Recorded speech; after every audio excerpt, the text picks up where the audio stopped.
গণ অভ্যুত্থানের শহীদদের পূর্ণাঙ্গ তালিকা না হওয়ায় আগামী 14 সেপ্টেম্বর স্মরণ সভা হচ্ছে না বলে জানিয়েছেন তথ্য সম্প্রচার এবং ডাক ও টেলিযোগাযোগ এবং তথ্য প্রযুক্তি উপদেষ্টা মোহাম্মদ নাহিদ ইসলাম।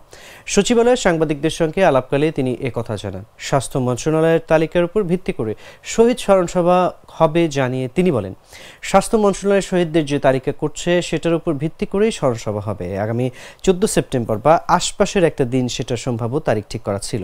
তালিকা তৈরির কাজ যেহেতু চলছে সেহেতু 14 সেপ্টেম্বর স্মরণ সভা করা হচ্ছে না। তালিকা চূড়ান্ত হলে সেটার উপর ভিত্তি করে স্মরণ সভার আয়োজন করব। এখন পর্যন্ত আমাদের কাছে 728 জনের তালিকা এসেছে স্বাস্থ্য মন্ত্রণালয় থেকে। তাদের ঠিকানা খুঁজে পরিবারের সঙ্গে যোগাযোগ করা হচ্ছে।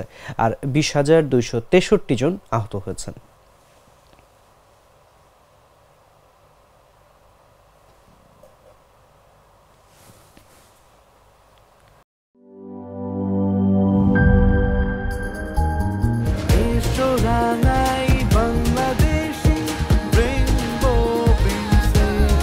রেইনবো পেইন্টস, ছড়াও জীবনের রং।